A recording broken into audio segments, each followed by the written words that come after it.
controlled and regulated by the powerhouse. So electricity is there to regulate a certain amount of light.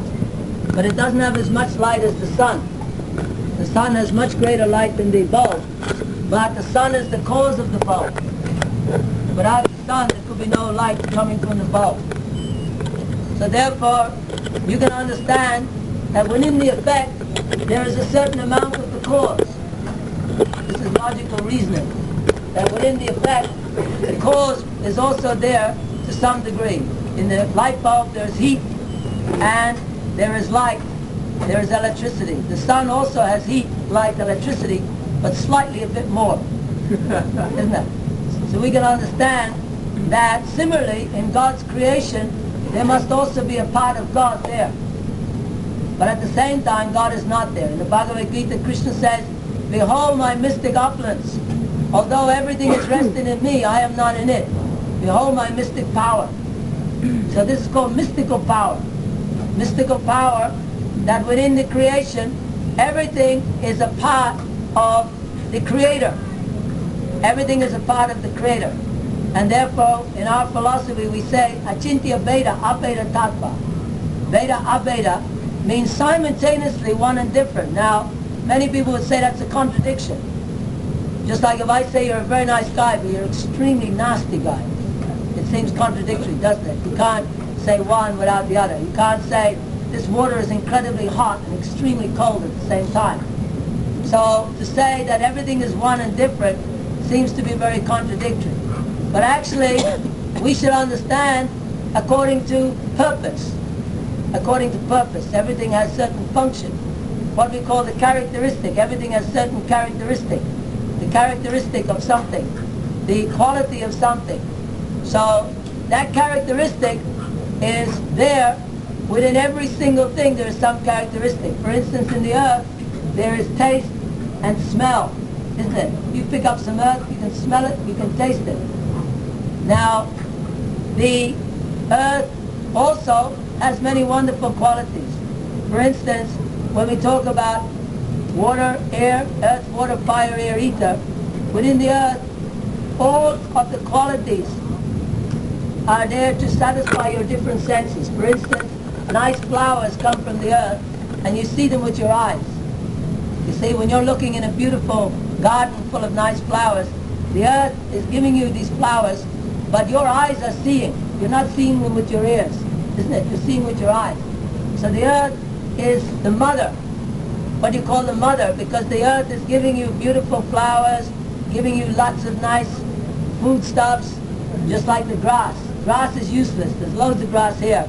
But if you transfer it through the mother, cow, you get very nice cheese, you get ghee, butter, you get beautiful yogurt, double thick cream. So all of these things are coming out of the earth. So if you try to get a pound of ghee out of the earth, you'll have a lot of trouble. You'll have to dig very deep to find a tin of ghee in the earth. But in the earth there are trillions of tons of tins of ghee. There are trillions of tons of ghee. But they're hidden, you see? They're hidden. You can't just grab them. You have to have the cow. So cow is mystical animal because the cow is producing beautiful yogurt and milk and giving you very nice ghee. So that also out of the earth comes the vegetables to go with the ghee. It's no good having ghee without some vegetables, is it? So the earth is not only giving you very nice vegetables and ghee, but the earth is also giving you your body. Your body is made from earth. So you're also coming out of the earth. It is explained in Vedic literature that the semina is in the grain. What do you call it? The little living entities are in the grains. When you eat grains, they're transferred into semen in the man, and therefore they become little babies. So even from the earth, the body is coming through the vegetables. Then it is entering into the body and transferred into the mother. Why do we call her mother? Because the mother means to give so many things, isn't it? Your mother gives you your breast milk, she gives you very nice subjis, she looks after you, changes your nappy, isn't it? She's doing many kind things for you. So this earth is also doing so many nice things for us. So many nice things are coming there, but if the earth is the mother, Prabhupada said, who is the father? You can't have mother without father. So Krishna says in the Bhagavad Gita, Vijaham, that I am the seed-giving father. Everything is in its seed form. Everything in creation has a seed. You came out of a seed, the grass comes out of a seed, the whole universe comes out of a seed. That seed is coming from Krishna. Just like when you see a picture of Krishna, from every pore of his skin comes a universe. You see? So within that universe, the Lord enters into as Garbhadakshay Vishnu, and he creates all the different planetary systems within the universe. Again, he enters into every atom of the universe by his sustaining power. So these three things, creation, sustenance and destruction, they are all the wonderful nature of God. God is the all-powerful creator. He is the all-powerful sustainer. Just like everybody needs some sustenance. That's why you need some money to buy some food. You need sustenance. You need some fresh air. We are breathing in. We are taking for granted this lovely air which is going into our chest, into our lungs, and giving us vitality, isn't it? When you breathe nicely, you have nice vitality. So you're taking so many things for granted. We are taking our nice sabji for granted, our nice yogurt, our nice milk, our nice ghee. We are taking all the grains for granted. We are taking the fruits and the beautiful arrangement of nature. Everyone is very much in awe of nature. But nobody knows who is the father of nature, who is the cause of nature. Just like I may be very attracted to the light bulb, but if I don't know what the sun planet is, then my knowledge is only a very small portion of the truth. So therefore, this Jamadasya, Itaratasya Tesya Vigyasprat, Tejo Varni Mridam. Tejo Varni, Teja means fire. That the original seed ingredient of nature is fire. Fire, Tejo Varni, water. Just like if this whole planet is made up of earth and water. Your body is made up of earth and water. Tejo Varni Mridam, fire, earth, water. There's some air mixing, and by some powerful arrangement of nature, there are billions and billions of different transformations and permutations of different types of bodies. Just like in this room, everyone's got a different nose. Did you know that? If you look at all your noses, they're all different. Nobody's got the same nose. Nobody's got the same ears. Nobody's got the same toes. Isn't it? Have you got the same toes? The same ears. No, it's other people. His ears are different from yours. Have a look. You see? And each one of you have got a different mind. Isn't it? No two minds are alike. That's why you have all these lovely marriages, where one mind is thinking one thing and the other is thinking the other, and after a while there's some little clashing, isn't there? There's a little clashing. So this is all wonderful, because this is the creation of Krishna. He took some earth, he took some water, some fire, air, ether, mind, intelligence, ego, and he made all these wonderful little people that run around all over the place. All with different types of legs and toes and ears and eyes, and they've all got different types of mouths, and they're all running around, busy, busy, busy. Some are chasing after one thing, some are chasing after another. All of us, the one characteristic of all of them are they are fully dependent. Everyone is fully dependent upon what? What are we dependent upon? Krishna. Krishna. Krishna is energy. Krishna means energy. God is energy. We are the energetic. God is energy. That is the difference. We are energetic. Energetic means we are a product of energy, but we're not energy in the creative sense. We're energy in the manifested sense. God is never manifested. We are manifested, what is called, in the Bhagavad Gita explains, that Vyakta Avyakta, that sometimes it's manifested, sometimes it's not manifested. So this is a very wonderful thing. This is called Tejo Varni Mridamyata, that just like there is sometimes an illusion in the desert, you see water. If you go to the Saudi desert, I've been to Saudi desert, you can see a big lake on the horizon. But if you go there, you won't get one drop of water. So this is illusion. This is called phantasmagoria. So phantasmagoria is a dream world. We are living in dream world where we are fantasizing.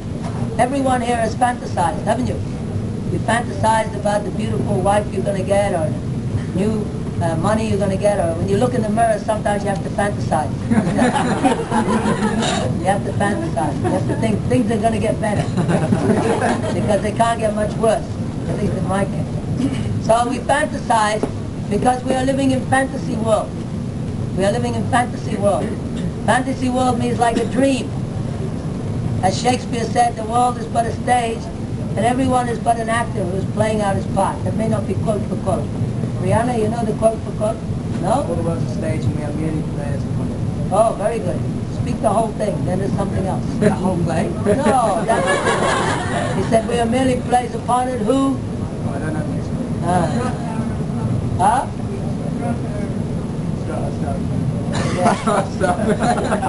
Not very many good Shakespeareans here. But basically, the gist of it is that we play our part and then bow out. We come to this world. The world is a ginormous stage. It is like a theater floating in space. Can you imagine a big stage floating in space? So we are like the little actors. We pop in, just like sometimes they pop out of the curtain, the little actor. They play their little part and they disappear. Nobody knows who they were because they've got a disguise, isn't it? When actors come on in Shakespearean parts, Hamlet or whatever, they are disguised. They could be your father, but you wouldn't recognize. So they come onto the stage, they are dressed in their various forms, they play their little part and they disappear behind the curtain. You never see them again. Neither did you know who they were, neither did you know where they went. Isn't it? You didn't even know who they were or where they went. But while they're on the stage, they are observable by you. You can observe them and you can try to understand their part. So we are like that. We come into this world stark naked and we grow up, we put on a bit of an act and we disappear. Some of us are good at acting, some are not very good at acting. Some of us are total fools. We trip over and bang our head. Others are very slick actors. But all of us are actors on the stage. We don't really know why we're here. We don't know where we came from. We don't know where we're going. And we're having a lot of trouble getting there. So the point is that we must understand that we are all totally dependent. We are dependent upon some supernatural power. Supernatural power. Just like when you are taking this food, it is supernatural. Why is it supernatural? Because it's coming out of the ground. But how did it get in the ground?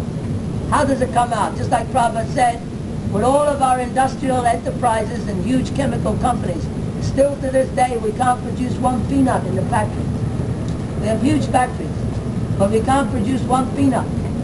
Now if the whole world was going to starve, ICI and DuPont and all the companies got together, they could not manufacture one peanut to save the world. So we can understand that it's not an easy thing to produce these things. You may laugh and say, oh, I had an apple and it tastes very nice. But try and produce an apple. Try and create an apple. Try and create an orange. Try and create a beautiful peach and plum and strawberries. You will have great difficulty. So what do? We paint it instead. We get a piece of canvas and we paint a nice peach and everyone goes, what a masterpiece.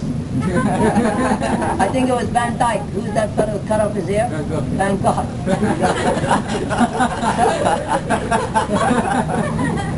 I said that on purpose. He cut off his ear. I don't know why he cut it. I think it's sent to his girlfriend. But he drew this flower that looks atrocious. I never seen such an awful looking flower. But it sold for 22 million.